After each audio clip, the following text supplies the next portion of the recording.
Mm.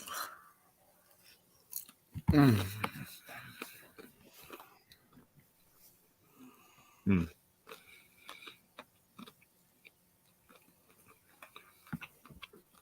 Mm-hmm. Welcome to the show, pre-show.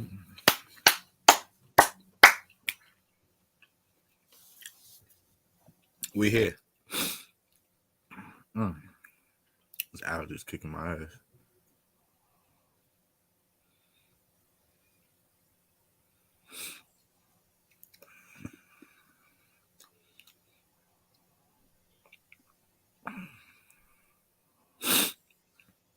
Mm-hmm. Who would have thought?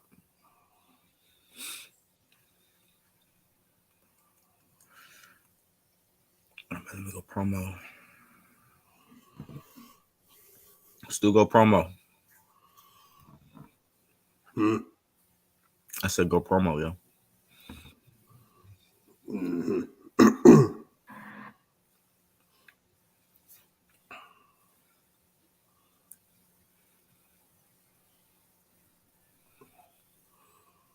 You going to the bar tonight, Stu? You going to the bar tonight? Fuck no. Why not? Because I don't get paid till tomorrow. I ain't spending no money. You're not dedicated.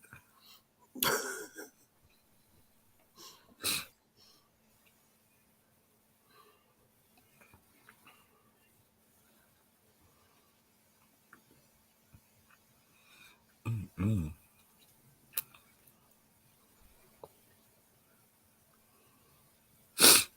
I asked y'all about something in the group chat earlier. Something about Wentz. About who? Carson Wentz. Mm. Oh, they was leaking out. So who Howie for the Colts, that's their GM. Yeah.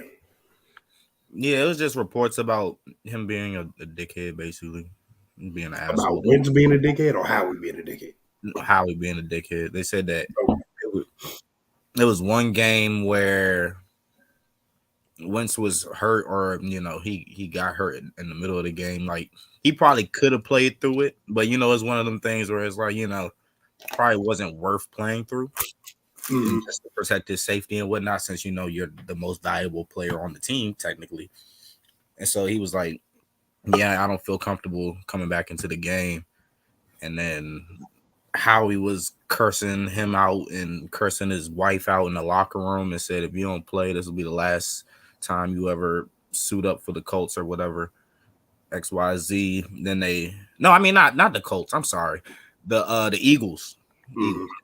I mean, last time you suit up for the Eagles, and then they said on draft night when they took Hurts, literally when they put the pick in, Howie texted Wentz and sent him a smiling emoji or something like that. I have heard many stories about Howie being devious, son. So I wouldn't put it past him. I don't like athletes playing through injuries, though. I don't think there's no purpose. Like, Shout out to Bruce Arians, yo. I think it's stupid. I think it's stupid because if you play bad, right, the fans and the coaching staff and everybody still expects you to perform. The fans gonna cook you anyway. No matter if your foot's falling off, son. If you out there playing and you stink, they gonna cook you. And if you go out there and re-injure yourself or hurt yourself more, you put yourself at a deficit. So it's stupid regardless. But yeah, I've heard stories about how we being a piece of shit, so that doesn't surprise me. Mm-hmm. The boy know how to build some trenches, though. I'll tell you that. I know you heard the back end of the conversation, but sometimes you gotta ignore your players' valuable lifespan. So they my property right now.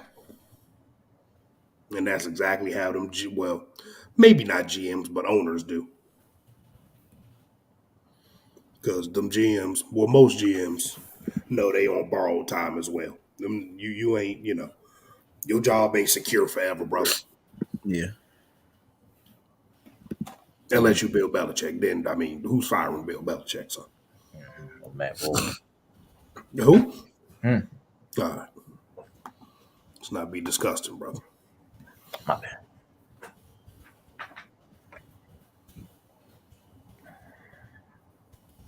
Ain't nobody. Flow. Let me turn off my speaker before something random pop up.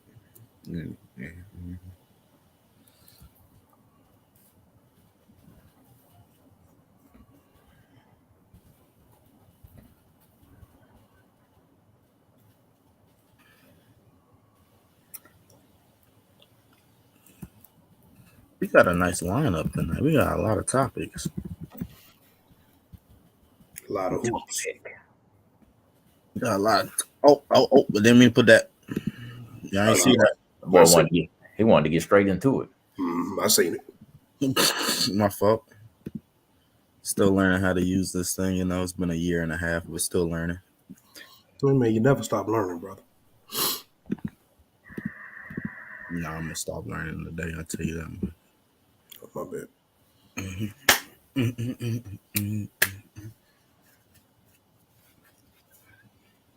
Don, your boy got me out here repping the states today. It's a bad time to be doing that, brother. I asked him. I said state. I said state or country. He was like country. I was like, yes. I thought you was gonna represent Africa. Oh no, I ain't got that. I ain't got that. I got an African hat. Nah, hold on, let me switch out. I sure do got a little bit of baseball cap in the shape of Africa. Yeah, sure. I mean, it's a terrible state too, but yeah, sure. No, we're not that bad. We're not that All bad. of the states are bad, man. I never hear anything bad about Idaho. I don't know. I mean, because there's probably like 33 people that live there. I'm just trying to stay positive, man. I ain't gonna hear nothing bad from a state that just make potatoes, son. Yeah, I mean, they make potatoes. They good in my book. Exactly, man. I need them good. Order Ida. What's that brand? Yeah, I need all that.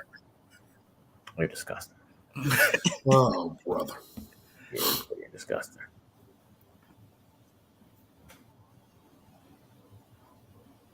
Y'all see Zion has been cleared to return. Oh, when the season over, that's great. I mean, hey man, if they won them games, then the season still be alive. It's true. No, okay. So we just gonna act like the Pelicans are a team that was gonna be here, conference finals or what that. If they had Zion, they'd have beat the Suns, bro. Oh, okay, yeah. But ain't like a bottom seed never took out the number one seed before. Mm-hmm. Yeah, that's what y'all was telling me was gonna happen this year. Then the Nets got boo-booed on. I didn't tell you they was gonna beat the Celtics. Nah, y'all was like nobody want to play the Nets. They the scary team. And they ass got done up, got up out of there. I will ask Jason Tatum myself if he'd rather play Darius Garland or Kevin Durant and Kyrie Irving, and I guarantee you he gonna tell me KD and Kyrie, bro. It's hard to tell you. I don't know, man. He might have a fear of Evan Mobley.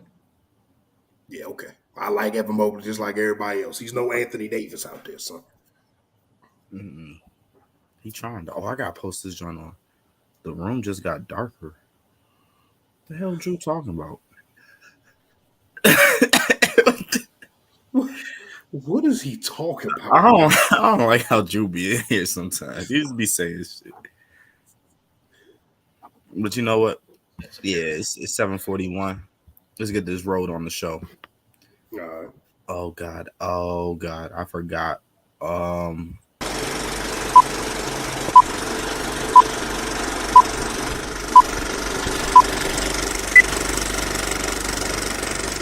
Sip.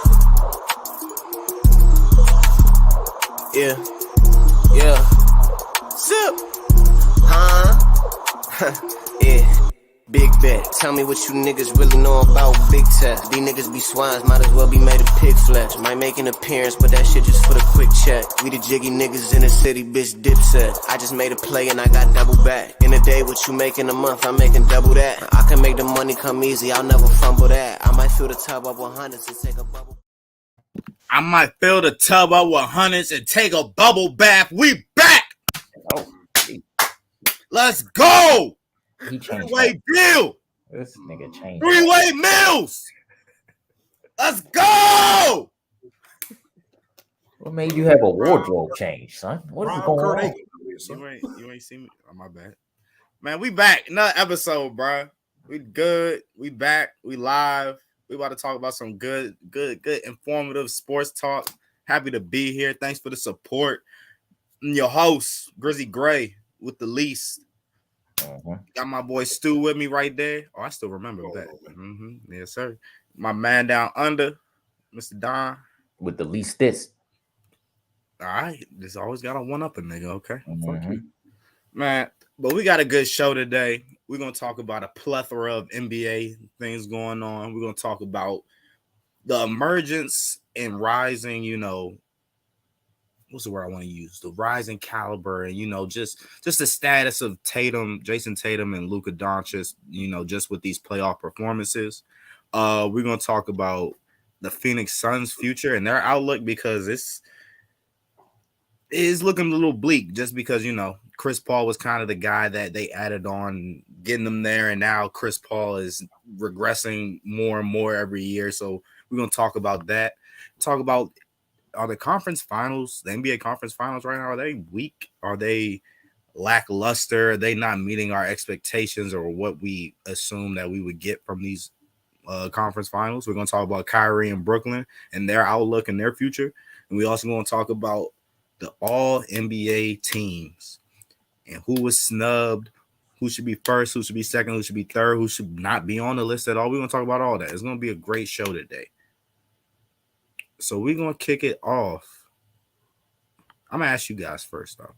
Is there any topic y'all want to tackle first? Or y'all really want to get off y'all chest today? You go ahead and pick it up. I don't know. Let me think. I mean, if it's not, I could just go down the order like I said it. So, I just want to ask, is anything burning on the inside for you guys? Not in a bad way, but the good way. You gotta you have a burning passion. What did he mean by that? burning passion. Any indigestion? What, son? The All NBA. That's probably about it for me right there. All right, let's kick it off. Let's kick it off with the All NBA talk then. Let me pull up my graphic. But so all NBA teams were released earlier this week, and there's been a lot of discrepancies about especially the first team and what was going on. Just because a lot of people felt that Joel Embiid definitely deserved to be on there. I know it's a lot of discrepancies with I believe Kyrie. I mean not Kyrie. Who did we see? Who was we talking about earlier with Jalen Rose? Jalen Rose says somebody. Was it Kyrie? Rose voted for Kyrie on there. Okay, yeah, that's what. But Kyrie did not make it. People, been talking about Kyrie and whatnot, and then I guess that I've seen a lot of people talking about Pascal Siakam making this list, so we can address that also. Some people have felt the way about it. I like Siakam, man. I do. I enjoy Siakam, but we're going to address it. Year. But let's talk about Joel Embiid making the second team compared to first team. You guys think that he was a first team? He should have been first team just because, how – I guess just because of how, we think that the layout should be of, guard, point guard, shooting guard, small forward, power forward, center. And so do you think that plays a role into it now since it's kind of like getting more of a positionless league? And that played a role into maybe Joel not making the second team. I mean, making the first team and making the second team? Or is it just y'all think that, It definitely did. Which is stupid. It should be positionless. There should be all NBA first team shouldn't be. It has to be 2 forwards, 2 guards, and a center.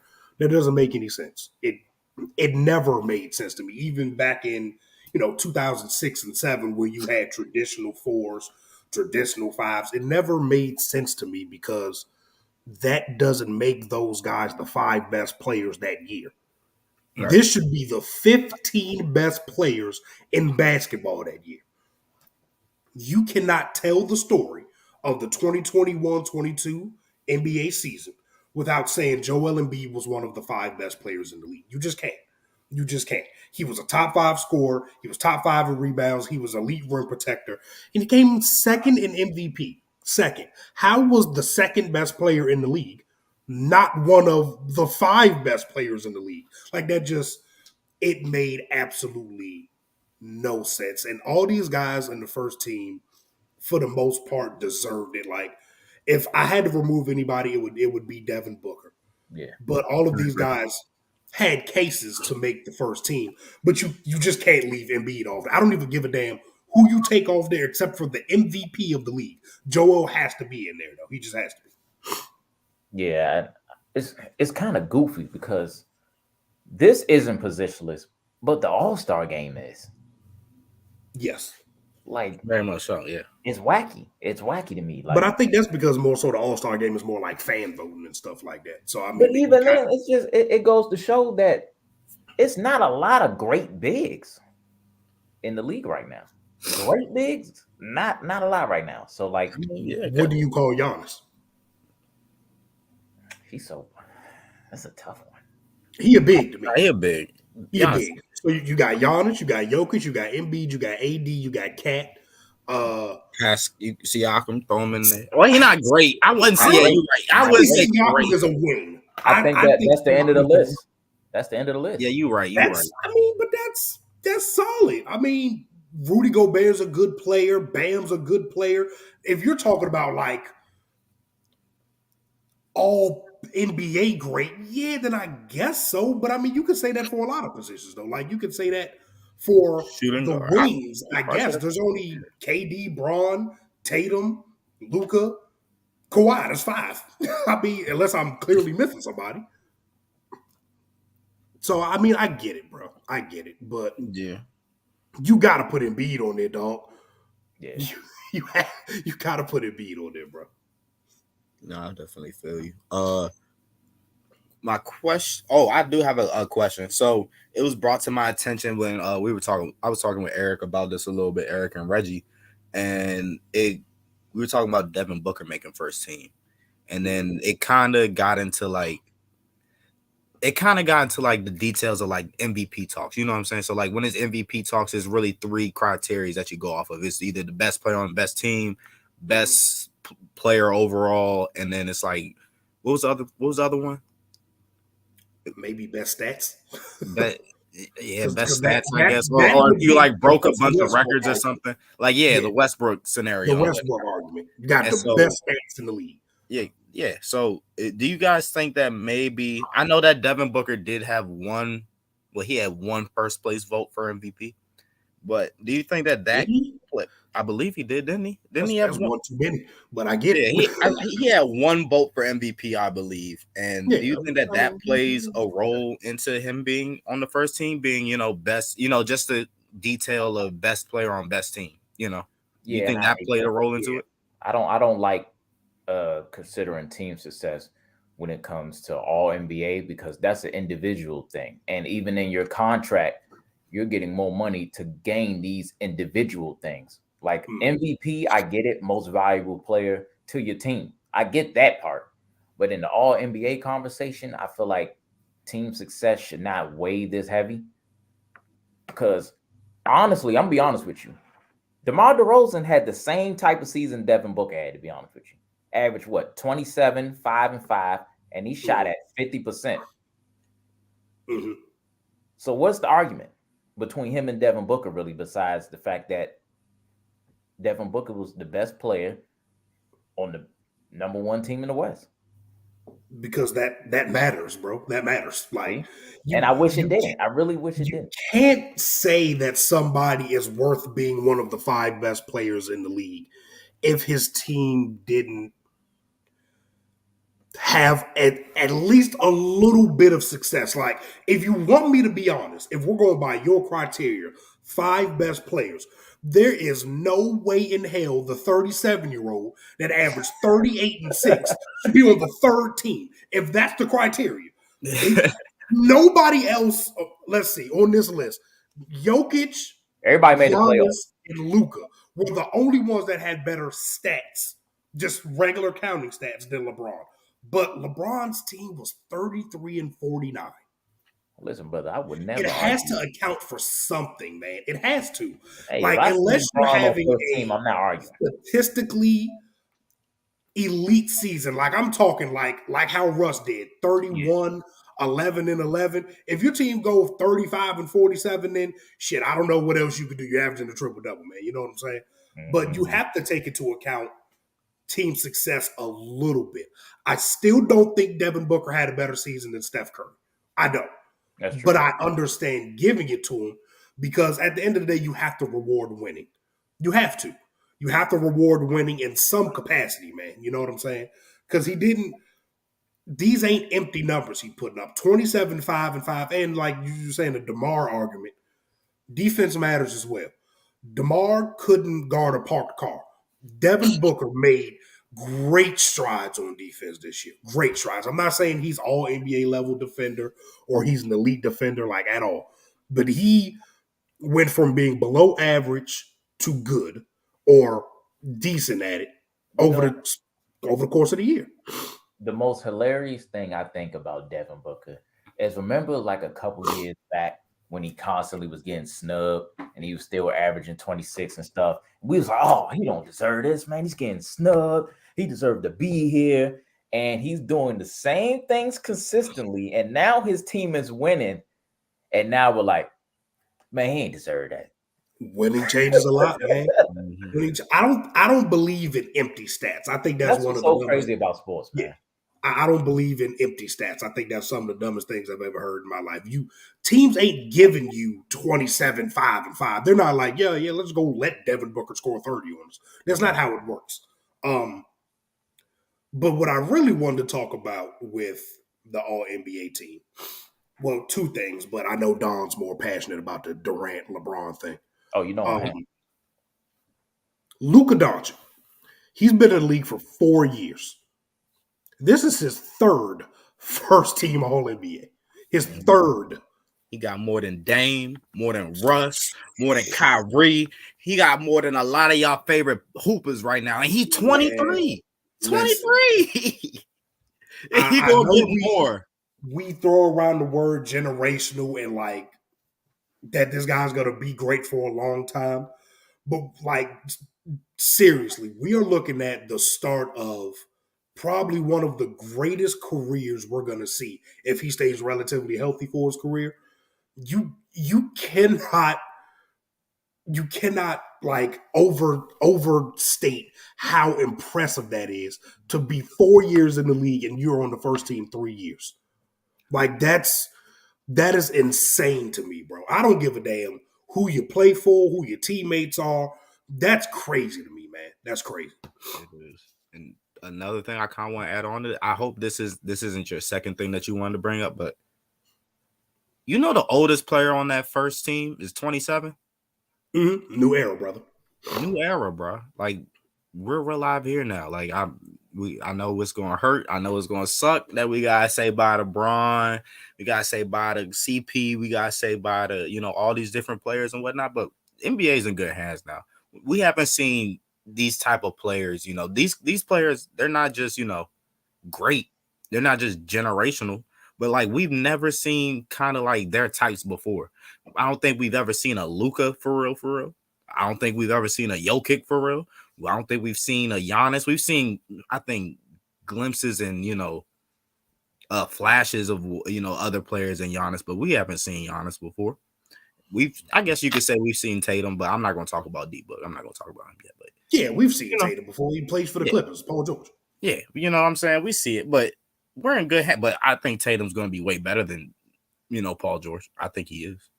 I got a bone to pick with Tatum, but we're going to talk about him later. But yeah, I think he's going to be better than Paul George. And this is why him and Paul George remind me so much of each other. But like I said, we'll talk about that when we get to it. Is it the play style, bro? It's not the play style, but is it the tendency of the play style? Yes. Okay. That's more so, yes. But I'll explain more when we talk about it. But yeah, for the most part, yeah.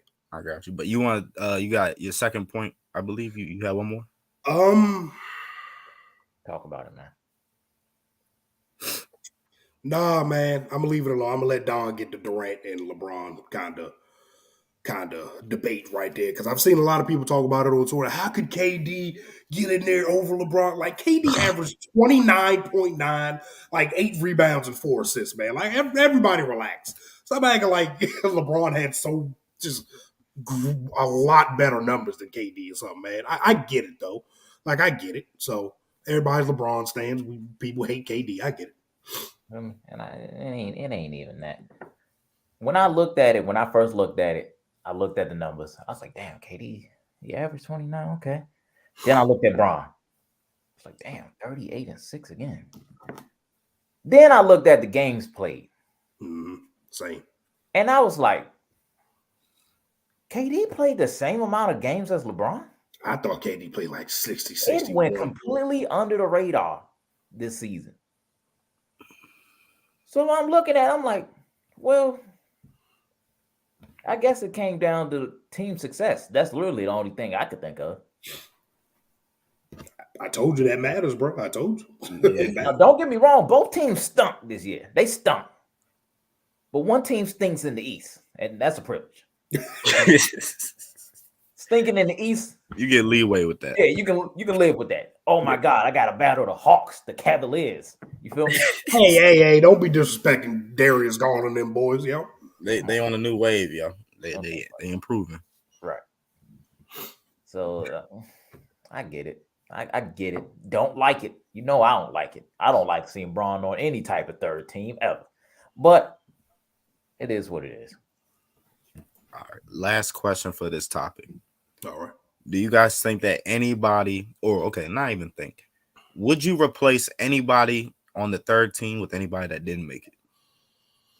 Or if you had to reshape this whole thing and somebody got left off and you had to put somebody else on there, who's getting left off and who you replacing with? Whew. Tough. That's tough. Give me 2 seconds. I need to look at something. And give me Iguodala. Ooh, you know, no, never mind. I already say him. Yeah, as much as we gotta also realize the NBA, when guys get older, they give out legacy awards. See, that's I think so. Chris Paul was not better than Darius Garland this year. Okay, so we was looking at the same thing. He wasn't better than Darius Garland. I'm pretty sure there's someone that could replace Chris Paul. Yeah, I was like, somebody was better than CP3 this year. But and I looked, I was like, oh, Trae Young's already there. Damn. Yeah. I was thinking like, maybe LaMelo was better. I was like, nah. I got to get somebody that at least got into the play-in or the playoffs. Did the Cavs make the playoffs? Got it? Nah. No, they lost to the Nets in the play-in, but still. Garland averaged 22 and 9, bro. Like, come on, man. He was better than Chris Paul this year, but like I said, the NBA gives out a lot of legacy. You know what? And I'll also give it the benefit of the doubt because Dame may play. Yes. Dame may play. So Dame may play. I mean, Russ didn't play as well as he usually do. Yeah. So he's usually a lock for these teams. Yeah. So yeah. I bet. Let's dive into the Kyrie talk. Let's dive into that. We're just gonna go a little backwards today. Kyrie and Brooklyn still. I'm gonna let you take the lead on this one because I'm not even sure what I'm talking about right now. So there's been rumors and whispers about Brooklyn not wanting to give Kyrie a damn cent because of his lack of availability and his lack of availability. I mean, I was about to say because he hurt in COVID, but that's still the lack of availability. Right.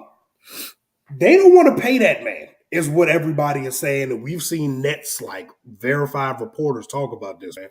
So then there's going to be also rumors about if you can't keep Kyrie in the building, How long are you going to keep number 7 in the building?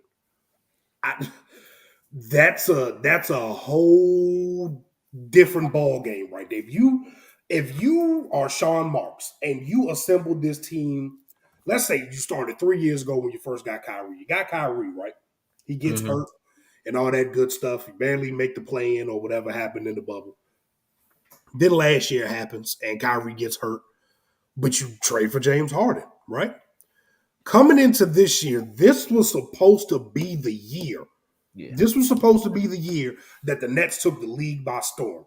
How can you convince Kevin Durant that you're going in the right direction after you signed a guy who hasn't played much and Kyrie?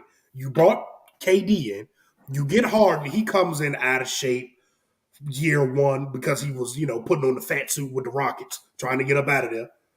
He gets out of there. He's with Brooklyn. He's still not in great game shape for another couple months. You lose in the second round to Giannis and the Bucks. Then the next year come around, he don't even want to be there. And Kyrie won't get vaccinated, so he can't play. At first, he couldn't play at all. And then he can only play home games. How do you convince Kevin Durant that you're building in the right direction? Oh, and you traded for a guy who has, and this is not Ben Simmons' fault. You don't put mental health issues on yourself. You got a guy who got mental health issues, who has a clear deficiency on the offensive end, and he got back problems now. Mm-hmm. How do you go to KD and be like, this is the spot to end your career. We're going to try to put you in the best position to win a championship before you retire. How do you make that case to him after all that has happened in the last 3 years? It's a huge domino effect, man, because Ben Simmons is going to be there regardless. He's going to be there regardless. Nobody else is going to take on Ben Simmons. Are you going to have to shop KD? That changes the whole outlook of not just the East, not just the Nets, the entire damn league. Now, do I think it'll happen? No, I think KD likes Brooklyn, and I think they'll figure out like a sign and trade for Kyrie because Kyrie is an unrestricted free agent, so he can do what he pleases. They'll figure out like a sign and trade or something like that, and they'll get some pieces.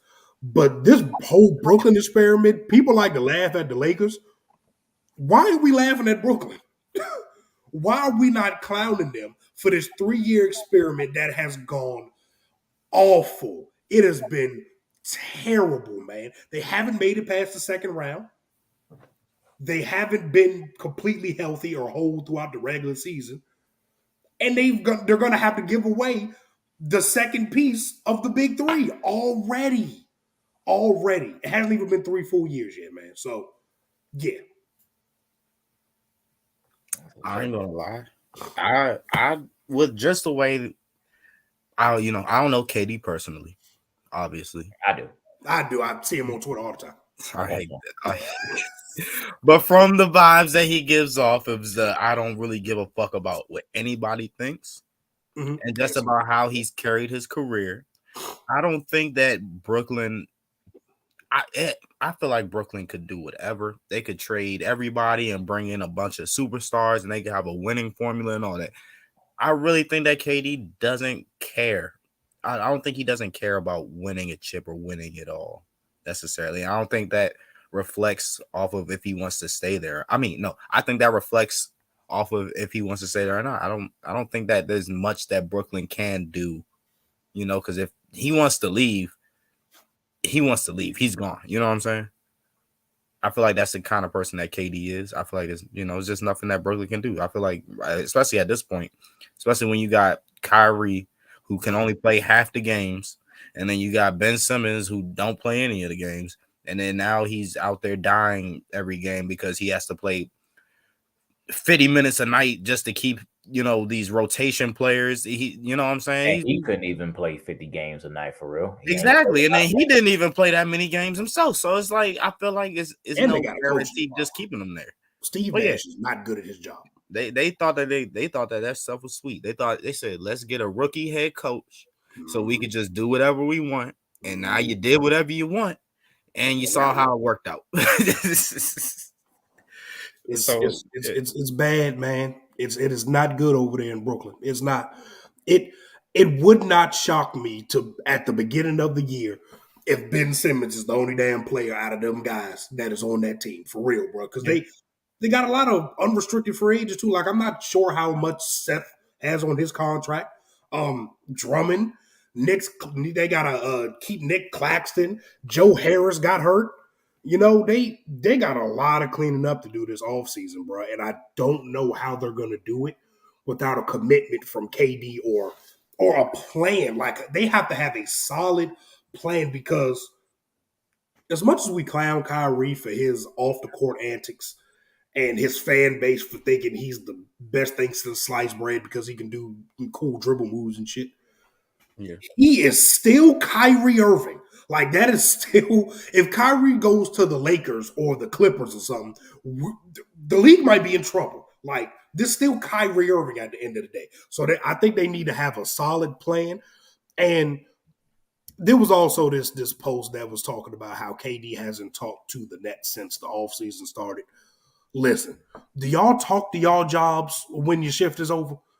I mean, seriously, man. Does he have to talk to Sean Marks every damn day? Are you kidding me? I don't call my boss after I get off work. I'm sure I know I don't. So I think that's a little overblown. Yeah. But they got to get something going because they're at risk of being the 2018 Nets again with D'Angelo Russell and guys like Karis LeVert out there. And what's my boy with the dreads who's played for the Hawks? Damari Carroll. Damari Carroll? And what's dude that had the Odell Moore? Alan Crabb. Guys like that. They're that team? I ain't heard that. They're away from having Ben Simmons lead the team. And, you know, I think Ben Simmons is a fine player. I think he's a good player. That is not the good start to a rebuild, brother. I'm going to tell you that right now. It just ain't. Yeah, definitely it's not. I agree. Don, you have anything you want to chip in on the topic, yo? I don't want to see Kyrie go because honestly, Kyrie looked like he loves it in Brooklyn. He do. But his decisions has repercussions. So, yeah. But I personally would love to see Kyrie stay. It looked like he finally found a home outside of being drafted by Cleveland for the first time because Boston wasn't good. It wasn't good. It was a disaster. So, and he admitted that. I don't know if y'all watched the I Am Athlete episode. Yeah. He admitted to all that, saying it was a bad idea. He was just, he was 23 years old, man. He was young, and he's like, I don't blame him either. It's playing with LeBron, and then we saw the press conferences and the questions he get asked. Is LeBron like a father figure? Like, I have a dad. I have a dad. All my game. I have a father that helped teach me. You know what? Let me show niggas I can do this without this nigga. So I get it now. Like, I get back on it. I definitely do understand what he was probably trying to get at, but yeah. He fleeced the Cavs though. They traded Kyrie damn Irving for a 5'8" brother with a bad hip. That was a bad trade. It was a very bad trade, son. Bro, I don't know how that happened, man. Yeah, I don't know how you ain't get anything out of that. They thought IT was gonna come back healthy, and I had bad news for him. Didn't work. Can't be a midget with a bad hip. That's a bad. Yeah, man. Like his explosiveness is gone now. That was his call. Midget with a bad. I am faster and more explosive. I might be little, but I'm a great athlete. If your hips don't work, what kind of athlete are you? I mean, you know. Yeah. Shout out IT though, man. I loved his game. All right, bet. Let's talk about the future of the Phoenix Suns. You know, so just a brief, I guess, I don't know what to call it. A brief outlook of the topic before we get into it. So we obviously know that the Phoenix Suns, not even recently, recently, I say within the past 2 years, they became a lot better. They built through the draft. They were able to get nice pieces throughout, you know what I'm saying, throughout time and whatnot. Made a trade for Chris Paul. Chris Paul comes in, and now these guys are finals bound. You know, these guys are looking like the best team in the NBA. These guys are playing at a phenomenal level just as a team. Everybody's doing their part. But it looks a little shaky now that Chris Paul is obviously regressing. I think that D-Book isn't.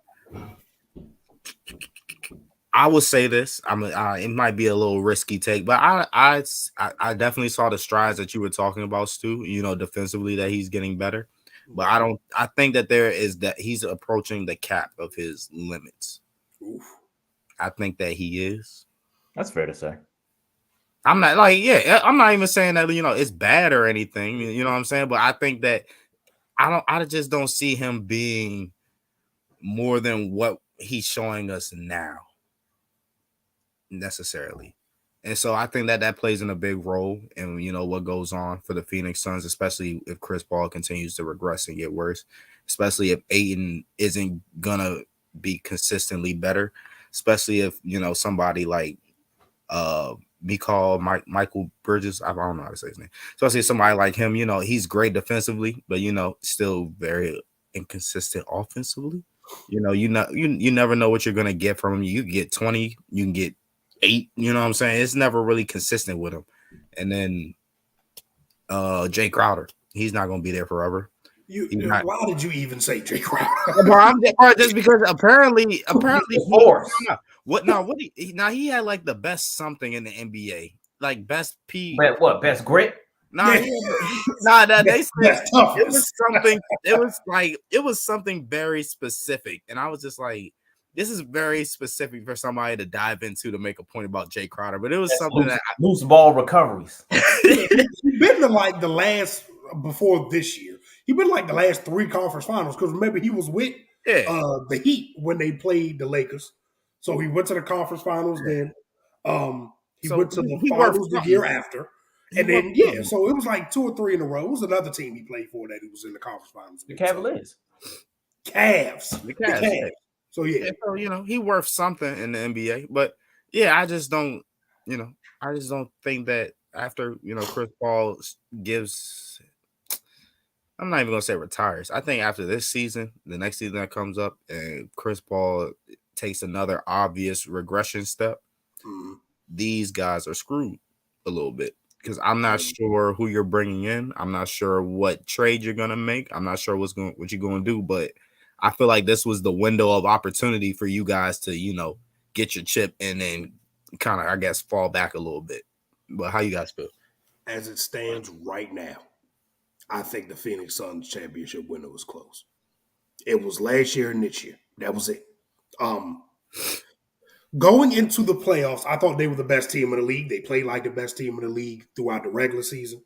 But there was clear holes in this team that could be exploited. I just didn't think anybody in the West was going to do that. They were mid-range dependent. They weren't a great three-point shooting team. Yeah. So they got to the mid-range. They got to their spots a lot with Devin Booker and Chris Paul, of course. And they didn't get consistent pressure on the rim. I talk about this with y'all all the time. You have to be able to get to the goddamn basket. You can't shoot jumpers all the time. Unless you are number 30 and number 11 and you play in Golden State, California. You can't do that. You just can't, bro. You can't. Y'all not built like that. Y'all ain't shooters like that. You can't mid-range your way to the championship unless you're Kobe Dan Bryant, you LeBron, KD. They didn't have any of those guys. So they need to get more pressure on the rim, and they needed to shoot better from 3. Defensively, elite. Even in the playoffs, they were pretty good. I mean, there's nothing you could do about Luka. Nobody could guard him. So when he gets into the paint like he always does, defense has to collapse. There's only but so much rotating you can do if the ball is moving and the other team is hitting threes. But for the future of the Suns, I wrote down 4 things that I believe they need to get handled if they want to not open or keep the champ. Yeah, there we go. Keep the championship window open with Chris Paul still there. They need to find more shot creators. Who other than Chris Paul and Devin Booker on that team could create a shot? Campaign. I thought you was going to say Johnson.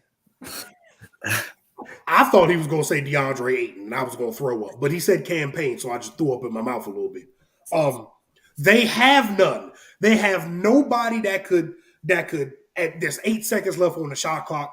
D-Book out the game, and Chris Paul is 6 foot, and he's 78 years old. They had nobody that could take somebody off the dribble, get to the rim, or get to a dribble pull-up or anything like that. You need multiple of those guys in the playoffs if you don't have if your secondary option can't do it all the time. And Chris Paul, at his age, can't. DeAndre Ayton got to walk.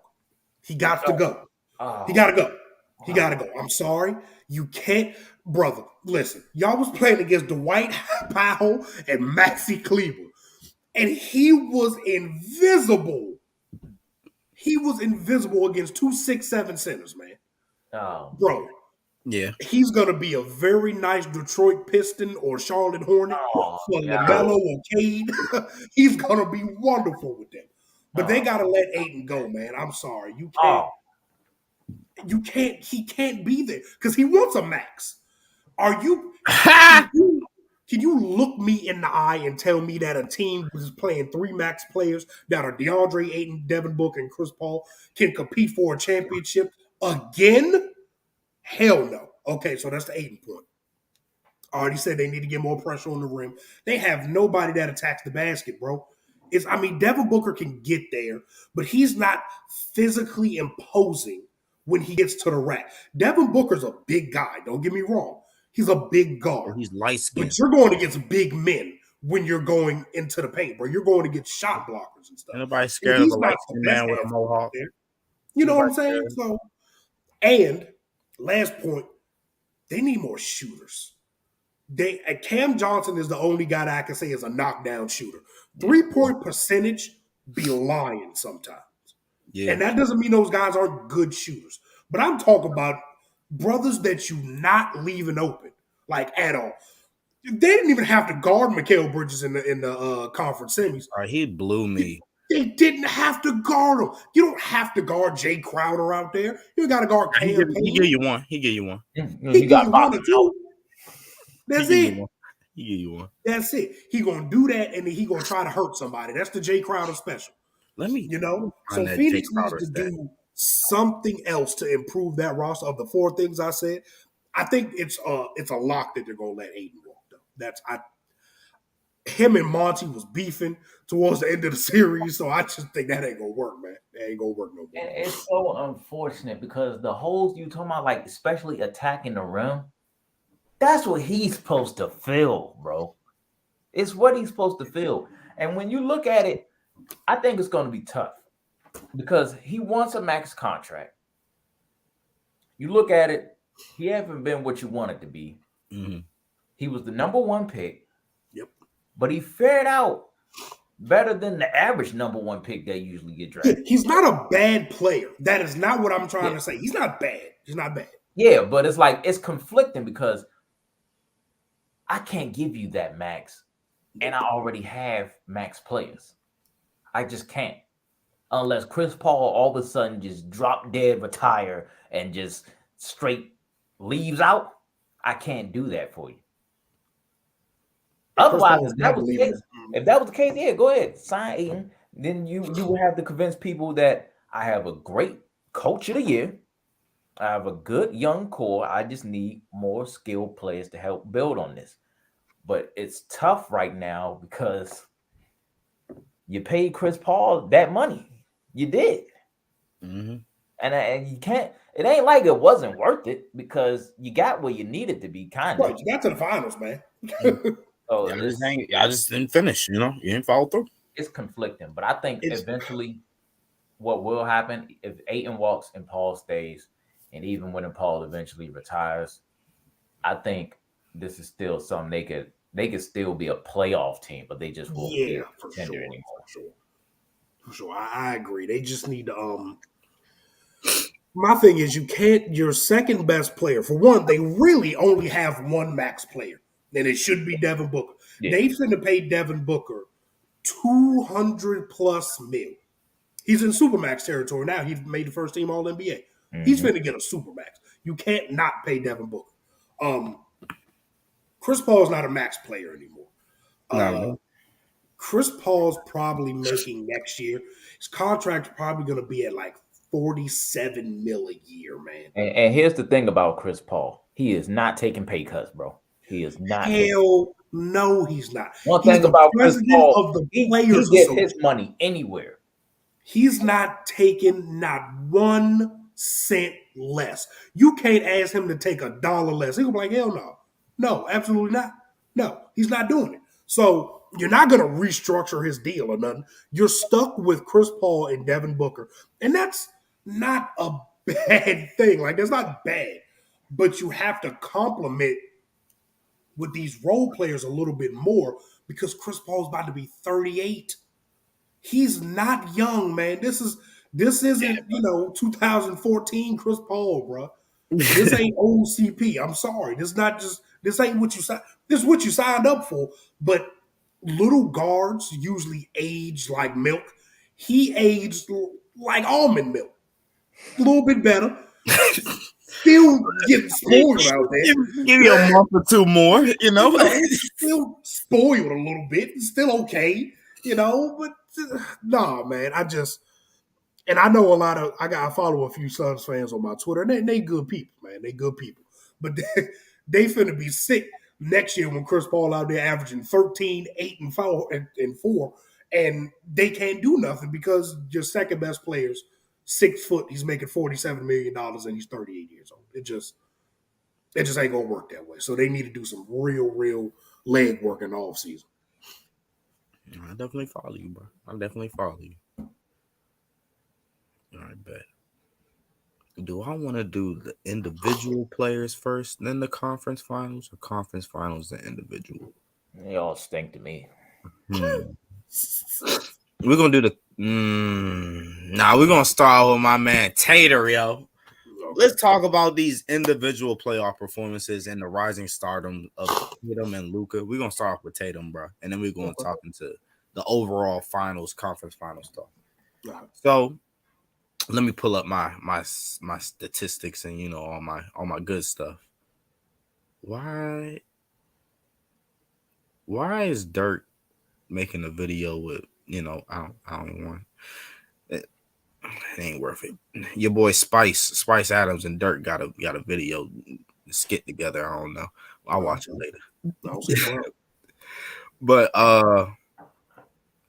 yeah, man. Let's take some time right now to talk about Tatum. You know what I'm saying, and what he's emerging into as a superstar just from these playoffs by himself. I'm gonna just tell y'all right now. Tatum averages right now for the playoffs.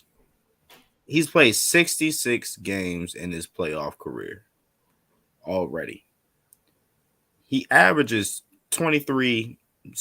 I'm just rounding up everything, just so you know. So he averages 23, 7, and 4. 1 steal, 1 block a game. 44% from the field, 36% from 3, and then 83 from the line. Mm-hmm. This guy is, improving his game every year. Every year you see a difference. Every year you see improvement. Every year is something better from this guy. He's went from averaging 18 to 25 to 30, but this year he's averaging 27, but he's doing more in different places. He's averaging more rebounds. He's facilitating the ball way better. He's playing phenomenal defense. So it's always improvements, whether or not the stats, whether or not it's scoring or not, it's always something better. In this playoffs right here, he averages the second highest plus minus in the playoffs behind Al Horford. When guarding Kevin Durant, Jimmy Butler, and Drew Holiday, this playoffs, that's 291 possessions, 60 minutes of matchup time. They have scored 44 points in total. 15 of 53 from the field goal. 16 forced turnovers, and he had 5 blocks. If that ain't two-way dominance, I don't know what it is. You know what I'm saying? If that's not being literally a two-way kind of player, then I don't know what it is. So I think that we should all take some time to, talk about this, address it, really unpack what we're seeing right now in Jason Tatum, because this is a different level of a player that we're not used to seeing and that we haven't had in the league for a minute, especially at this young of an age. He's special, man. He's a special basketball player. I took the first 2 years out when he wasn't the number one option in the playoffs. So for the last 3 years, well, first of all, his team's been to 3 conference finals in 5 years. 3 of them. It's the Boston play. Mm-hmm. 27, 8, and 5 on 43, 37, 83 shooting splits as the number one option in the playoffs. He is elite. He is truly an elite player at this stage. I didn't think he would be this good on defense this fast. And he's like 6'10", dude. Like he's ginormous. He is huge for real. Like he's gotten a lot taller. He's more attentive on defense. He's better off ball defensively. He's grown as a playmaker. He is a true top 10 player, and I think he's a superstar. My only gripe with Tatum's game, and I'm gonna continue to nitpick about this because I need my superstars to do this. He gotta get to the rim more, bruh. God damn it. Stop shooting so many long twos, bro. I get it. You a Kobe disciple, and you can do it. You can. But you also 6'8.5", 6'9", 6'10", got a handle. You can get to the rim. That's where my Paul George comparison comes into. Mm-hmm. Why are y'all so damn big and smooth and can handle like that? But y'all like to take contested twos. I'm like, bro, go to the rim. Get to the basket. Get some easy buckets. You know what I'm saying? Definitely. I got you. He takes a lot of contested threes as well. But that's just nitpicking this game. He's been phenomenal, man. He's been absolutely phenomenal. I think his playmaking has gotten better. I think people on NBA Twitter mostly have overrated it a little bit. Just a little bit. Just a little bit. I've seen people say he's not that far away from a passer as like Luka is, and I'm like, okay, man, all right. And that's because guys look at like raw counting stats for assists, and you can't do that. Like, I love Darius Garland, right? He averaged 9 assists this year. Look me in the eye and tell me Darius Garland's a better passer than LeBron because LeBron averaged 6 assists. Come on, bro. Like, don't do that. Don't do that. He's just phenomenal, man. I don't have much else to say on the guy. He's proven himself every year to be better and better and better. And the sky's the limit for the dude, man. Now, I don't think people saying he top 5 and all this shit, because his bad games are like the worst. Oh, God, they're bad. He's like 6 for 25 from the field. I'm like, oh, Jesus Christ, bro. Like, that's exactly what I was going to get at. Awful. When he don't get to the paint, that's my problem. When he don't get to the paint and he's shooting bad, you just see a guy going 4 for 19, 10 points. This little stats he had against Milwaukee. 4 for 19, 10 points, only 3 assists. So you didn't look to get the ball moving because you were off. You kept looking for your shot, trying to go to your spots instead of trying to at least get to the free throw line, at least, or anything. I don't have a problem with him looking for his shot. My problem is that you was forcing the shot. Not even that. Not forcing, but I feel like it's always moments where, like, you're in a position where I could pull it or I could take it. And he always you choose to just pull it. I feel like my thing with it is I see it's a lot. I've seen a lot this postseason. A lot of these players will be so obsessed with getting to their spots, they'll give up the easy bucket that they potentially could have had if they really tried. Right. But they're trying to get to their spots too much because that's what they practice. That's what they know. It eventually will fall in. A layup falls in too. It's 2 points regardless. Right. And I think he's aware of the fact that the best part of his game, I'm sure, I know he is, that he's aware that the best part of his game is scoring. Like, you're a bucket getter. He's not a facilitator. He's not a playmaker. That's not his game. Yeah. But at the same time, brother, you are 4 for 19. You are 2 for 16 at halftime. Yeah. You have to do, even if it's just giving Jaylen Brown the ball and just getting out the way, you have to affect the game offensively some other way than you just scoring. Yeah. And I think people like to point to his efficiency. I don't care about that in the playoffs. Y'all know I don't care about efficiency in the playoffs. But who gives a shit? Unload the clip. Anyway. Unload the clip. Unload that shit. We have been spoiled by watching Stephen Curry, LeBron, and KD put up 38 on 14 of 23 for our entire lives. We're been spoiled by that. That's not normal.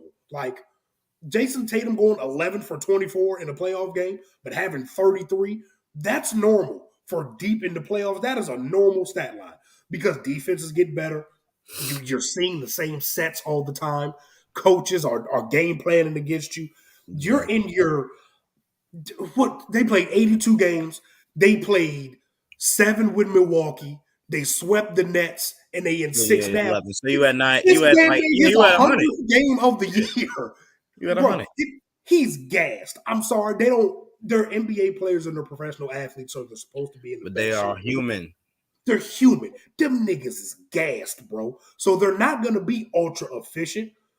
But if you're going to be a superstar, you have to affect the game offensively some other way when your shot's not falling. And he just doesn't right now. He just doesn't. And that'll get better as he gets older, I hope. It's never going to be like, he's never going to be this all-time great facilitator, man. It's just not going to happen. Leaps like that don't happen in the playmaking category. Scoring, yeah, sure, we see it all the time. We saw Kawhi do it. We see Giannis do it. We see Jimmy Butler do it. We've seen guys get better scores, but as a playmaker, vision and feel for the game, he's never going to be LeBron-esque, Chris Paul-esque. He just has to learn how to pick and choose his spots a little bit better to me. And I will piggyback off of that. And I think that, yeah, he's not going to be that. But just the strides that we've seen just this playoffs, because I believe this is the playoffs where he averaged the most assists so far. Yeah. He can pass the ball. You know what I'm saying? And I feel like now, yeah, he's not a bad passer. And I feel like now he really kind of realizes that, okay, I got a team. I got guys I can actually rely on and fall on now. I got JB. I got Marcus Smart. Grant Williams turns into I don't even know who to say he turns it, but he turns into not Grant Williams every other game. So like, yeah. And then you got Rob, you know what I'm saying? So I think that definitely plays a part of it when you definitely know that you got guys you can rely on. You got other people that can, if I can't get this bucket and I dish it off to you, you can get this bucket. You know what I'm saying? So I think that definitely helps him a lot more in going forward in his career. I know it's gonna be hard. It's gonna be hard to keep this core, but yeah, I think that definitely helps him a lot more going. I think they'll be fine. They'll keep JB and Tatum for the long haul. Yeah, I think it's hard to replace somebody like Marcus Smart or like somebody like. They'll keep Marcus Smart. Now, when you got to pay Tom Lord and Derek White and guys like along the margins, that's when drafting comes in hand. If you can draft guys like Grant Williams and shit and have them on cheap contracts for 3-4 years. But as far as Tatum's playmaking, I think that how do I want to say this? His playmaking has taken a leap, not because he's necessarily like passing better. Yeah, I think it's more than it's the defense making him pass. It's the defense making him, and the fact that who else gonna pass the ball? Like who else? Who else is gonna facilitate anything in the Celtics? Because it ain't. You gotta do it. It ain't JB. Marcus Smart ain't do. Jaylen Brown for one. Jaylen Brown dribbles like a Republican. He always getting ripped. I'm like, Jaylen, bro, tighten your handle up. I really like Jaylen Brown's game. But he's not a playmaker. They don't have like a general facilitator on that team. So he's kind of been thrusted into that role, and he's having to still do a scoring. So like I said, man, he's a superstar, and he'll continue to get better. That's really all I want to see Boston get for the cheap, man. Just get you a cheap point guard. Like, I wouldn't care if it's George Hill. Just get like a cheap low point guard. I know that nigga ain't say George Hill. I don't care who it is, bro. Just get one. You know who would have been perfect for them, but they signed elsewhere in the East? Ricky Rubio, man. You put Ricky Rubio on that, somebody who's a actual facilitator and playmaker. Well, they got a chance to get him again. Like they will. I want to talk about that again too, but I feel like that's another pod. There's definitely another part. I want to talk about the Cavs. the Cavs point guard situation, what they got going on, because you they got can't like play it. 50 You of them, can't don't play them all. You know they? what I'm saying? They got like 50 of them niggas. But yeah, You got like we'll yeah, talk you about the got Cavs plenty. more so when free agency come up. Well, Like, they yeah, already kind of cheated that they playing, and I think they playing honestly is to go ahead and shock Sexton because clearly Garland needs the ball. Oh, that's the plan for sure. So it won't be a thing for long. Trust me. Yeah. Oh, okay. All right, Yeah, we'll talk about Cavs later. all right, bet. Let's dive into our other counterpart, the other light bright. Mm-hmm. Now My this man, my GOAT. This is my type of conversation here. My GOAT, Luka. I'm gonna give a nice little general synopsis of his playoff resume, and then I'm gonna let y'all have at it. All right. Now let me ask y'all one question. Y'all gonna know the answer already, but I'm gonna just ask y'all anyway. In elimination games, who averages the most points per game in NBA history? Luka. You're damn right he do. And it's a good little margin between between 1, 2, 3, 4. Because 2 through 5, they ain't changing their numbers because 2 of them retired. You know, it's Bron, Mike, Will, and KD. Yeah, I feel like their numbers ain't changing. So yeah, good luck with that. Luka facing eliminations, age 21, 38, 9-9 versus Kawhi and PG. Age 22, 46, 7-14 versus Kawhi and PG. 23, 33, 11-8 versus the number 1 Suns. Again, 23, 35, 10 for number 1 Suns. And then again, though we saw yesterday or 2 days ago, at age 23, 30, 14, and 9 versus the number 1 defense in Golden State Warriors. Yep. And mind you, he played the number 1 that was the only number 1 defense he ever played. And that was the worst playoff game. That was the worst elimination game he ever had. 30, 14, and 9. Let's just soak that in a little bit. Luka also, this playoff, ranks, because, you know, people saying that Luka needs to do more. Luka doesn't do enough. Luka needs to play defense. I get that.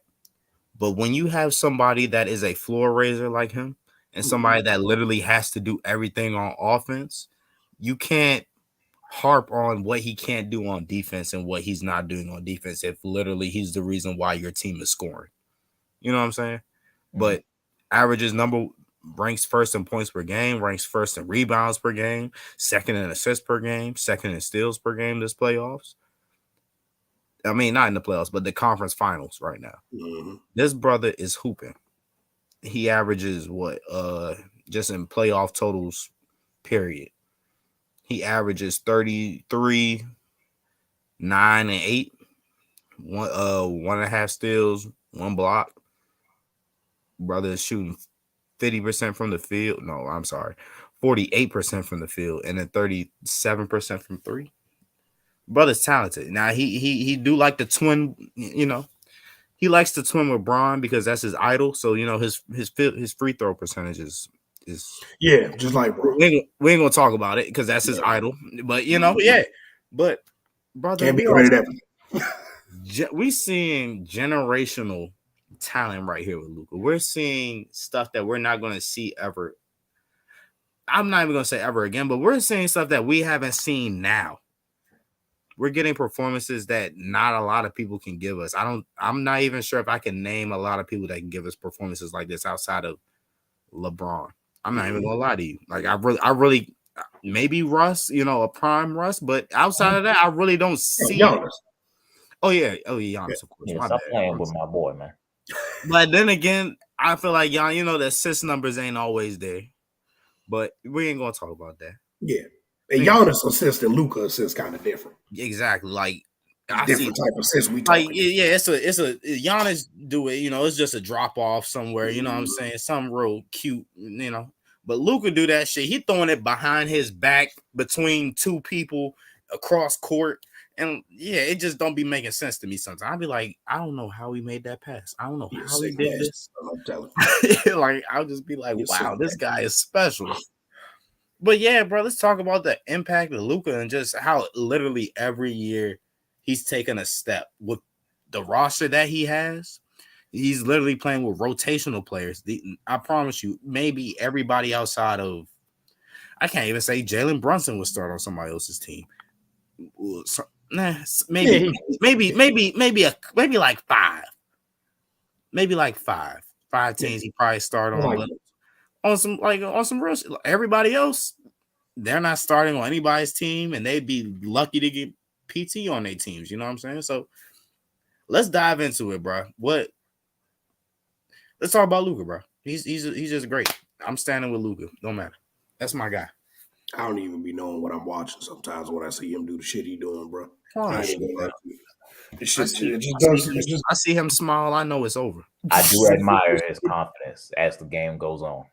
It just doesn't make any sense to me, man. It just doesn't make any sense how young he is and what he's doing right now.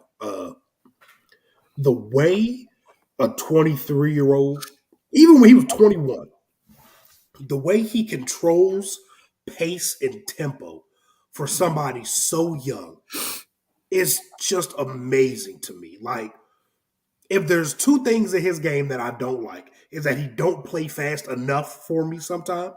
And he can't hit free throws like that. He just doesn't make free throws really. But that's, nitpicking stuff. The way he matchup hunts like LeBron. He gets to his spots like LeBron. He has a post game. He's a lot stronger than people give him credit for. He's just all around. There is little flaws in his game offensively. And like you said, G, he's gone against the 2020 Clippers. I know y'all remember this throughout the whole year. They were talked about like one of the greatest teams ever. Who's going to score on the Clippers? Oh, they have Pat Bev. They have Twin. They have Kawhi. They have Paul George. Luka said, I don't give a damn if Scottie Pippen was out there. They could have Scottie Pippen, Kawhi, Giannis, Prime Braun, and Gary goddamn Payton. It doesn't matter to me. It doesn't matter. I'm gonna get my buckets. Like, it just doesn't matter. Love Luka, man. It's crazy, bro. I really be running out of words to describe him when I'm watching him play. He's just so extremely talented. He's smart. He need to shut the hell up and stop rapping with the refs so much. He be crying a lot. Kills me. He be crying. I'm like, bro, you don't have to take everything from LeBron. I promise you, you don't. You don't got to cry all the time. Go back down the court. And we know you ain't guarding, but at least, be a good team defensive player. But look productive. Yeah, just go out there and move your feet, man. If you get cooked, oh well, everybody in the league gets cooked. But he's been to the playoffs 3 times, lost in the first round twice, but of course, you lost to a good team. The Clippers ain't no joke, man. Hell no. The Clippers ain't no joke.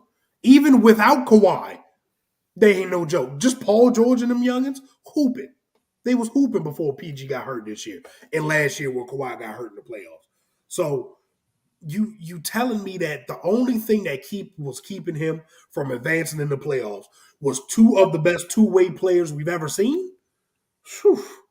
We're talking about a guy whose resume is on pace to be top 10 ever. There hasn't been a player since LeBron that we could say that about this early in their career. Giannis took a while. Kawhi, he took a while. KD wasn't this dominant statistically in his 3rd year in the league, 3rd or 4th year in the league. KD was like that. He was like that for sure. KD I get what you're saying. Hall of Famer. Don't get me wrong. I get what you're saying. Steph wasn't as dominant as he was at 23 years old. You know what I'm saying? So we really have to appreciate this dude. And I wish people would stop calling him overrated or overhyped when they lose games. And people like to throw out this word, they're running that heliocentric offense, which basically means it runs through Luka. That's what it is. ISO offense. That's basically what it is. What better offense is there to run? Exactly. Tell me. The team you have, what do you want me to bring the whiteboard out and draw me up something that's better than Luka switch hunting until he gets Steph Curry on him and then figuring it out from there. Find me something else. Because there's not. Jason Not with Kidd that tried. roster. Believe me, he got players that's in the starting lineup that don't score points. I love Dorian Finney-Smith. But if Dorian Finney-Smith not hitting threes, he is useless offensively. If And Dwight Reggie Powell's Bullock. not catching lobs, Dwight Powell got Kevon Looney looking like Patrick Ewing out there, brother. Are you kidding me right now? Like, bro, no, man, I'm sorry. They just people still blaming Luka for losing these games, and maybe if Luka trusted his teammates more, it's not that he don't trust his teammates. My bad. I'm sorry. It's not that he don't trust his teammates, bro. It's just that I'm Luka Doncic. I trust myself more. What do you mean? I'm Luka. I don't even think it's that, bro. Like, okay, so I would take just last game for instance. Y'all watched last game, right? Of course. Y'all seen how many shots that your probably second or third best 3-point shooter passed up on because they ass was shook? Maxi Kleber, his ass passed up so many shots, and y'all want to blame Luka for that? Role players tense up in the playoffs, man. Like, yeah, Reggie Bullock going 0 for 7 from the 3 and 0 for 11 on the field, and y'all. It's not like they're not getting good open shots. They're getting Luka's good shots open too. shots. You see? Like, But listen, brother, if they would have game 1 and game 2, if they would have made 36% of their threes, they win one of those games, at least one. We're talking about a completely different series at this point. You know what I'm saying? Exactly. Get that boy some help, man. Free Luka. Ain't no They're not going to be able to, bro. You're finna be very rich. That's the sad part to me. They're not going to be able to, like the traditional way through like free agency, because would y'all let Jalen Brunson walk? Right now? I personally would. No, actually, I'll rephrase it. If you're Mark Cuban, can you let Jalen Brunson walk, knowing you're not for sure going to get anybody in the offseason? Can you let Jalen Brunson walk? Knowing not for sure, then no, you can't let Jalen Brunson walk. You can't. So that's a good percent of the cap right there. I mean, I don't think he's going to get a max, but like Duncan Robinson is making $18-20 million a year. I think that Jalen Brunson's better than Duncan Robinson, bro. Like he's going to get paid. I think if you do pay Jalen and you let it ride out for half the year, I feel like you could probably trade him for something. I feel like just for what he's shown, because we're not gonna act like Jalen Brunson is bad or anything. Oh no. Yeah, he's a solid quality player. I'm not gonna say he's a number 2 for real. I'm not gonna say just because he is the number 2 on the Mavs right now. I'm not gonna say he is a real number 2, but I feel like you might be able to fleece something out of that just from what he's been able to show. He can give you 20 a night ish, and then he could also give you probably like 6-7 assists a game. You know what I'm saying? Not a bad defender because he's out there on the with that defensive lineup that the Mavs like a lot and Kid likes a lot. So it's not like he's a liability anywhere, quote unquote. He's a good player. But y'all know how I feel about he's not great. Balls. Yeah, he's not great, and he's not. Guy. I get what you're saying. But I feel like you could fleece something out of that. You might be able to fleece something. Somebody that might need a point guard, but then again, I don't know who really needs a point Washington guard. Wizards. I mean, okay. And what we giving them? We giving them back Kristaps? That's what we doing? Yeah, Take him back, nigga. Don't want him. Have him back. Give him my boy Kuz, yo. Give him Kuz. You sending Bill out there, yo? Send him Bill, take yo. Rui and you gonna like it. Nah, send him Bill, yo. Do what's been long overdone. Blow it all up.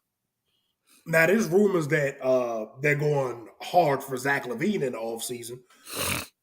That would be nice. That would be really nice. I don't think that's enough. But I don't think that's enough, even if it does happen. Ooh, depends what you qualify as enough. Enough to do what? Okay, so I'll just backtrack to what I said about, every year Luka has gotten farther in the playoffs. I don't think having Zach LaVine on your team right now takes you over the hump of being somebody like Golden State. I'm not saying that Golden State is going to be like this forever, because obviously they're not. Well, they're not. Obviously, they're not. Yeah, They might, nigga. I don't know. but you know, It make me sick. I don't think adding Zach LaVine to this team is gonna make me be like, oh yeah. They could really fuck with Golden State. You know what I'm saying? It would if they add a rim protector with it. That's my problem. And man, They just gotta play get better good defensively. defense until somebody gets past their man. Then it's a free for all. Nigga, like man, they had Luka protecting the rim and Wiggins detonating on that nigga. Like, you kidding me, man? Big baptized. Boy, them rotations be so scary. I'm like, oh God, Jalen Brunson's under the rim, nigga. This is a Steph finger roll. Like every time, bro. Jordan Poole's getting to the rack on him, and I like Jordan Poole. I think he's a good player. That's my Jordan guy. Poole shouldn't be finishing over y'all like that. Michigan, stand up. That's my guy. I do like Jordan Poole. I do. I didn't think he'd take this step. I thought he was just gonna be a mid. Hell no, me either. I thought he was just gonna be some mid role player. I see this nigga cooking. I'm like, wait. Where does he cut his hair and out? Now I'm like, hold up. Where did this handle come from? I'm like, yo. When that's what happens when you get developed in a great organization. That's just yes, bro. That's why when Gray was like, they ain't gonna be that good for long. I said, I don't know. Like, it ain't like they traded for all these guys. They drafted everybody. Right. Everybody. They still got Wiggins. They still got Poole, Moody, Kuminga. The ghost of James Wiseman is going to come back eventually. You know? Oh my God. It makes me wonder, like, what about that culture is giving the continuous success? Steve Kerr. You know what I'm saying? Is it really Steve Kerr? Because they had that recipe with Mark Jackson. Steve Kerr gets his I credit, mean, I feel like Steve Kerr was the one that took him. Steve Kerr was the one that took him there, but you had that recipe already when you had Mark. Mark Jackson was like, listen, this is what we're going to do. Steph is going to have the ball in his hands every play. It don't matter what we running. Steph is we finna run high pick and roll and Steph the maestro. Motherfucking Steve Kerr said, listen, brother, Draymond can dribble and so can David Lee. We finna figure something out. And we got Iggy too. Yeah, no, run off screens. They're gonna spread it around. Everybody just gonna run. This how I see that situation. Mark Jackson did build a foundation to that Warriors team, but Steve Kerr was the guy to really develop everything and really elevate everybody's play. It's like the same thing in Boston. Brad Stevens was a great coach, but Udoka came in this year. And you can't tell me this Boston team doesn't look way better. Oh, of course it does. Because he developed them and he's raising their game in other aspects. Like, it's just Steve Kerr got to get his credit, man. It's Steve Kerr, Bob Myers, and I'm forgetting the other guy named that helped him run everything. Kerr, Myers, and somebody else. But they have a really good culture, man. And it helps when in the middle of Steph Curry's prime, everybody gets hurt, so you get, a top 10 pick. Mm-hmm. You missed the playoffs one year, and then you missed the playoffs twice. God. Oh, I forgot D'Angelo Russell was on that team. Yeah. And they had D'Angelo Russell. They finessed. Oh my God. D'Angelo Russell on that damn team, man. Like, come on, bro. Drafted Wiseman. But I was just about to talk about Wiseman. I feel like y'all think that this. Man. I'm gonna give him the benefit of the doubt when he gets back. Cause I'll give him another year.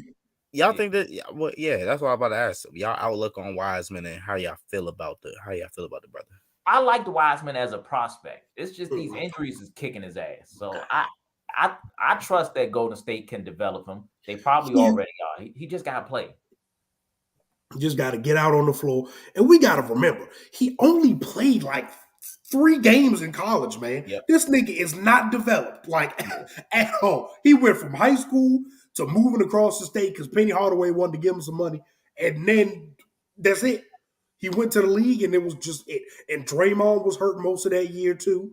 So he didn't have, like, that he had the off-the-court mentor, of course. But when you in the heat of battle, Draymond wasn't there for him for most of the year or for a good portion of the year. Yeah. So he'll come back next year. I think he'll be fine. I wonder, let me see something. I want to look at Wiggs' contract real quick. Mm-hmm. I think I don't care if he leave. I got Kuminga. We can. That's what I was about to say. Kuminga right in my guy. But let me see. I think Wiggs' contract is up 2 years. No, next year. How old is Wiggins? Before you close that, Andrew Wiggins is 27 years old, bro. They I don't probably know trade why him. it feels like he's so old, I ain't but gonna lie, Andrew Wiggins is 27. they I will didn't think he probably was trade him old. by I the just deadline wanted to know. next year.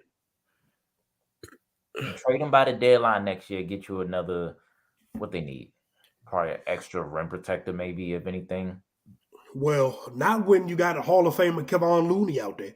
That ain't happening for long, brother. Hey, listen, Dwight Powell and Maxi Kleber got that nigga looking like prime Zebo. That shit That's is because he's disgusting. facing kids, brother. Yeah, because you heard who he just going against people that's not gonna play no defense And they not gonna jump rebound at the ball. every pump fake. I'm like, bro, it's Kevon Looney. He's not dunking on you. Relax. You bring a 7-footer to the YMCA, And brother. then He's gonna get a Kayvon Looney like 6'9", 6'10" Yeah, himself. it's not like it's not like he's physically imposing either. So Yeah. like, yeah. I tell you what, Kevon Looney set some good screens, brother. Shout out my man John Rivers. Some violent screens. Brick wall I'm on Hall telling of you. Fame, bro. Steven Adams vibe. Oh yeah, Brick Wall Hall of Fame. He set the best screen since Bogut. the great Kwame Brown.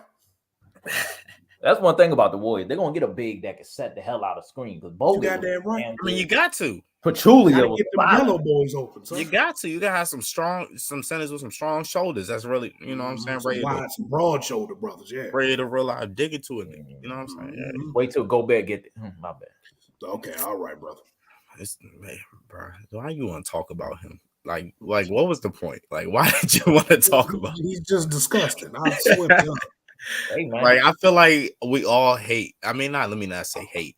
I feel like we all dislike him to the same extent here, and like, you know, I like Rudy Gobert. I don't. If you I'm a can't fan. beat him, join. I don't like anybody that doesn't embarrassing offer and you exposing anything you. offensively. I'm He fine. got to do no offense at Golden State. No, bro. No. Yeah. Like, He could go to Golden State, average 6 points and 14 rebounds and 3 blocks. They're gonna be like, son, he'd just be do lucky that to blocking. average 6 Do that points the way blocking that thing he you finished doing, at the we're rim. He stink. I've never seen somebody miss so many wide open layups at the rim. He stink. Yeah, he's not offensively skilled, brother. You never seen Andre Drummond play? Hey, Lakers legend Andre Drummond. Man, you gotta stop. I seen him do this to a nigga. Tyreek Hill, the nigga. And I every seen bro, that. South after that. They said as soon as he did that, that's when the next shit started going down. It did. Everything went to shit after that. You throwing up peace signs. Brother, sit down. Nigga thought he was Tyreek Hill. Oh, he was reeking. It was disgusting. He was reeking all right. Stinky. That's hilarious. All right, but let's dive into the last topic of the night. I feel like this was a premature topic that we made because I feel like these conference finals aren't necessarily weak. Necessarily, you know. Nah, they bad. They're weak. I don't know, yo. Way I too many think blowouts. Way bad, too many bro. blowouts. you right. I don't care. For the sake of the blow, for it being It don't blown. matter if it's tit for tat. They win. When each game is a blowout, that's terrible. It's not entertaining to watch. When I gotta cut the TV off at halftime every night, it's not entertaining. Middle of the third quarter. For one, listen, I love a good defensive match. I love it. I love a defensive slobber knocker. I don't. Why was it 59-56 in Miami and Boston in the middle of the third quarter? Brother, You say you like that. Nah, you like most of the first 59? That's what you want. You want a gritty match. 10 points. Like, son, that's disgusting. That's disgusting. This shit do be gross. Then I look at the Warriors and the Mavs joint. They be at 100 by halftime. Mavs got 76 on them niggas. I'm like, oh, okay, that's what I'm talking about. Well, all right, man. Niggas out here hooping tonight. But listen, man, I think I know why there's been so many blowouts.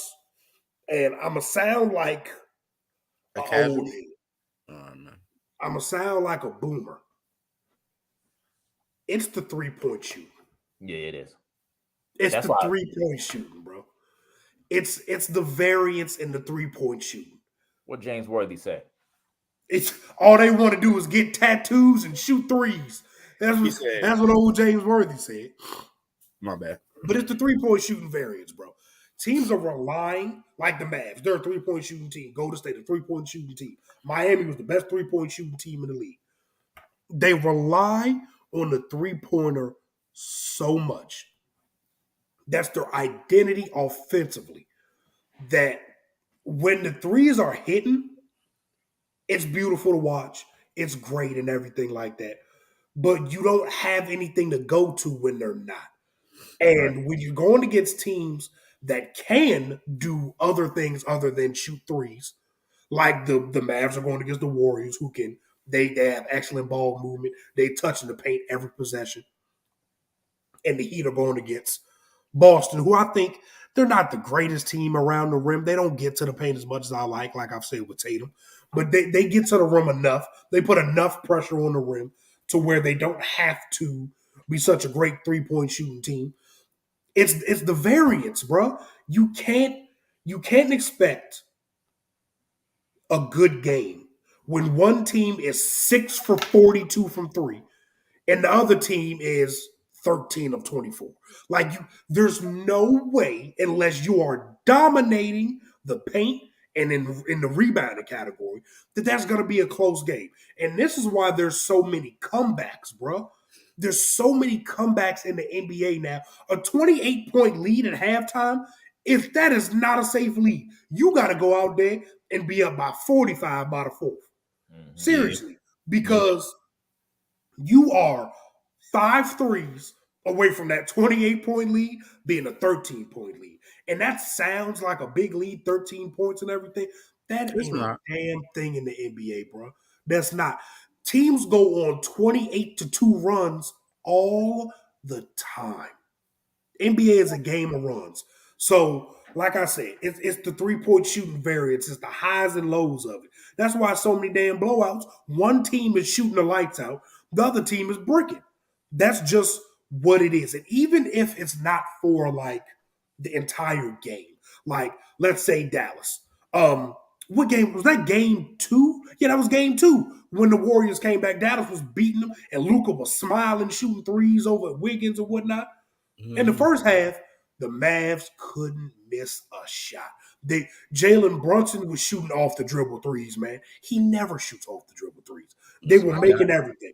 Second half, they couldn't hit the broadside of a barn. And now you gave up a 27-point lead. It's literally the 3-point shooting variance, bro. We haven't had a close game in so long, like a down to the wire close game in a minute, man. And it sucks because this playoffs peaked game 5 through 7 of the Celtics and Bucks series. Yeah. That is sad to say. It really is. And that's I ain't not even like, gonna say 7. I ain't even gonna say 7 because that was yeah, disgusting. because 7 was ass whooping. Yeah. 5 and 6 was fine. When we saw the Tatum Giannis duel and everything Yeah, like yeah, that, that was fine. But like these 3-point shooting teams just not getting enough easy buckets, and that's creating this high variance and point spreads and all this shit, man. So it's the 3-point shot. I don't want to sound like an old head, but it's the three, bro. It's the three. I mean, and you calling it exactly what it is. No, I definitely agree because I didn't think about that beforehand, going into this conversation. But now that you said all that you said, I definitely agree, bro. Like, people are definitely making the 3-point shot their identity. It's And it shouldn't be. teams are losing their. I don't want to say teams are losing their identities, but teams are losing their. I feel like a lot of coaches. I don't even know if I want to say coach, but I just feel like a lot of people are forgetting that there are other different styles of basketball play that you can do. You know what I'm saying? You could run the 7 seconds. You know what I'm saying? You could run just a bounce. You know what I'm saying? You could run a triangle. You could, you know what I'm saying? You could run a whole bunch of other stuff. But I mean, I wouldn't run a triangle today's game unless I got the 3 best players We'll in the Phil world. Jackson that when you need him, son. But yeah, unless maybe I'm the I don't even know who, but like yeah. Nobody should be. Don't none of these niggas know how to run no triangle offense, man. Unless I realize, I mean, like the unless I Nuggets got the might 3 do it. best players in the world, like on my team, I'm not running no triangle offense, or at least close to the 3 best. But I think Mike D'Antoni ruined the game. Oh, yeah, Jesus. bro, yeah, I definitely feel it, and I think that I have a question for you guys. All right. Do you think that the Mavericks play style is similar to the way that the Rockets playing style was to No, when it James ain't Harden? as bad. Trust me, it ain't as bad. Yeah, it's not that bad. The Mavs, The Mavs play a lot more of a half court game because Luka plays more of a half court game. Yeah. Houston Hard can still get out and run. He can still Houston get was out and running. run for the most part. They was running and shooting.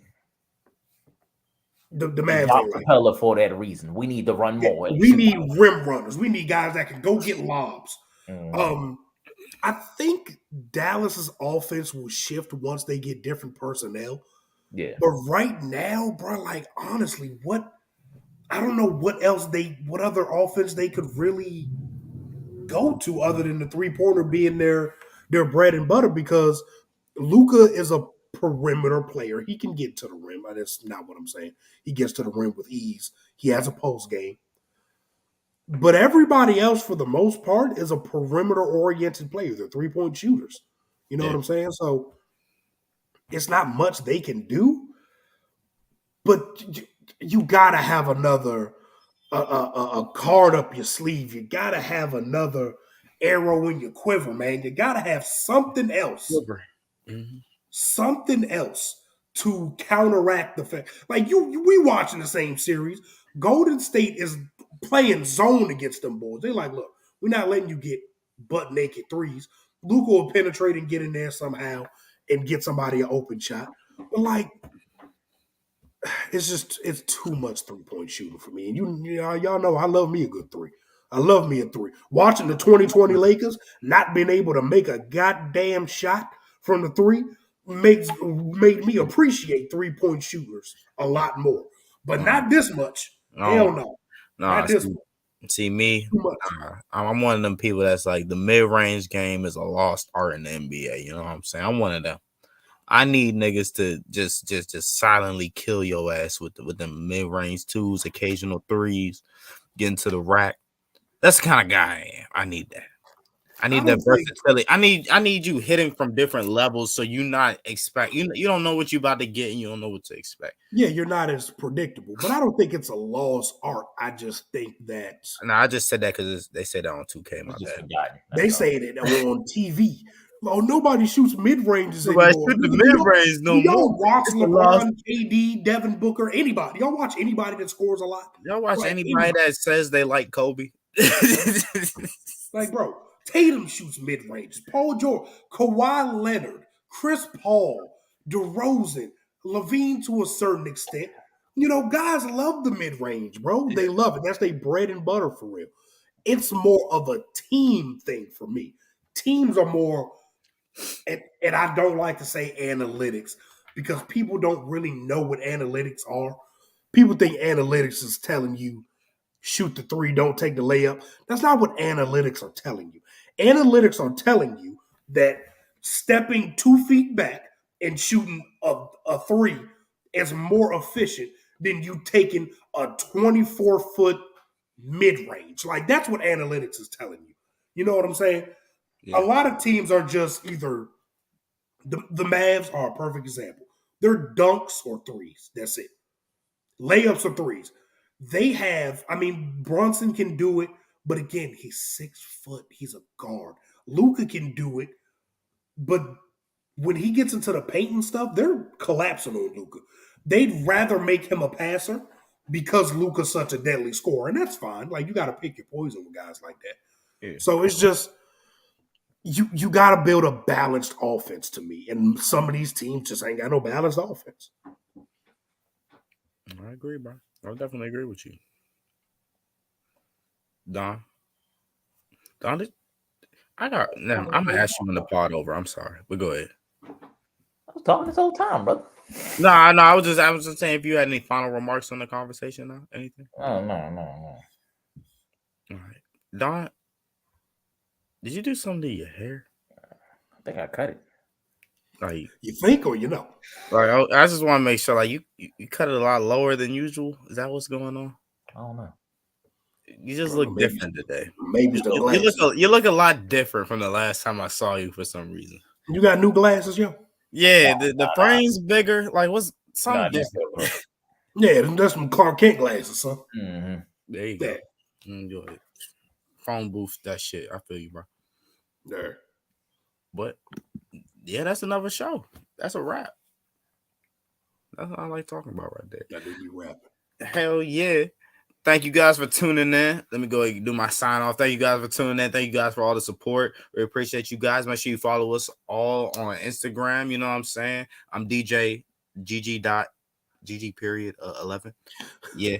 Dot period, whatever you want to call it. It's my man A Herbo __. It's my man Swing the Don. That's your name, right? Swing the Don. No, all right, man. Skank the wrong. Here you go. You know, you want to follow us on Twitter. You know what I'm saying? I'm Go for 2. Go GO number 4 TEW. You want to follow Stu? He is Stu15K because 10K, 5K, and all the other Ks they don't exist anymore. So he gonna feel he gonna keep leveling up. I'm gonna keep going up, son. This shit gonna be Stu 250K in a minute. Exactly. Now wait till football season so I can cut somebody up. Follow my man Cardiac Goats on the Twitter and whatnot. Mm-hmm. Hold on, I got shout out. Shout out my man Drew, our biggest supporter right now. The guy that influences, not influenced, my bad, but the guy that, you know, he do influence a little bit of what we do and, you know, just what he's been able to provide for us and whatnot. So shout out Drew and Schemes Marketing. So shout out to them, look them up, go follow them, go fuck with them, show them love. Show the love to the BBG, right? That's the BBG, right? No, they're not BBG. They're not BBG. That's right. Go Brand Gaming. Go Brand Gaming. I'm sorry. Yeah. They don't rock that BBG shit no more, Nick. I'm sorry. I don't know why that popped in my head. Go Brand Gaming. Shout out my man Eric. Shout out Proc. Go support them. Go check out what they doing. Shout out my man Reg Pivot. Shout out all the little butter gaming. Shout out my man Josh.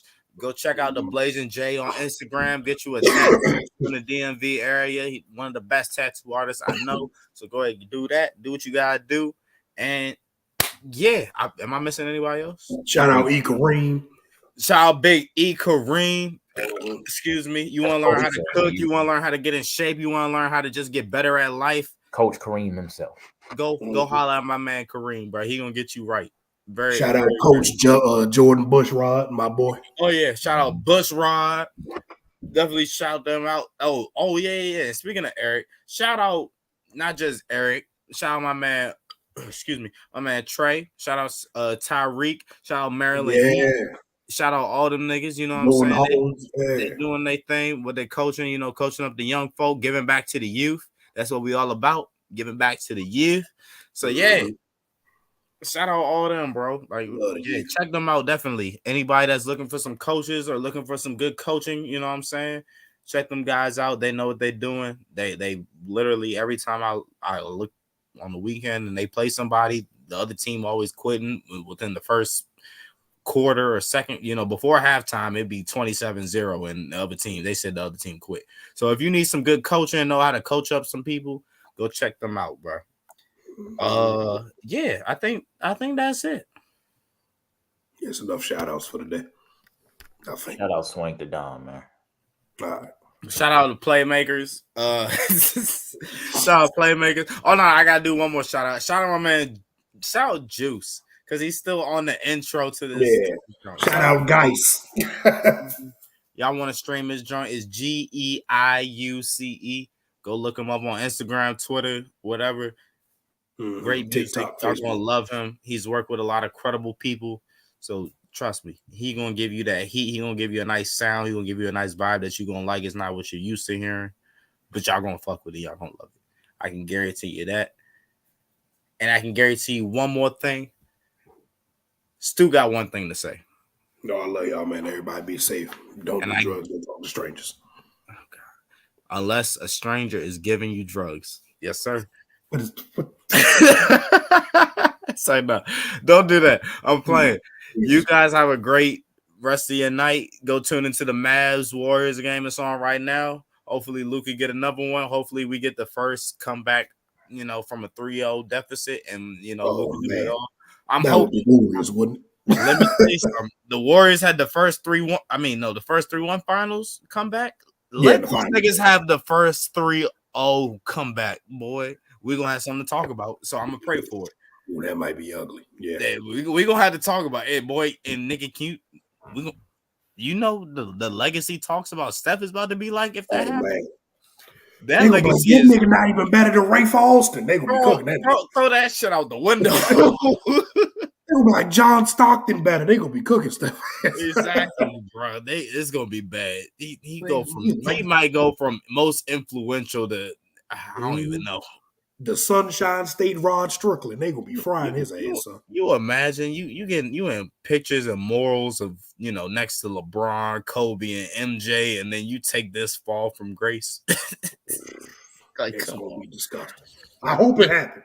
I doubt it happens, but I'm gonna pray every night that it do. If it happened tonight, I promise you, every day till the game 7, I'm praying. I don't care if the Mavs win tonight, I will pray every night that the Mavs win every game from now on. Nah, you be praying, don't you?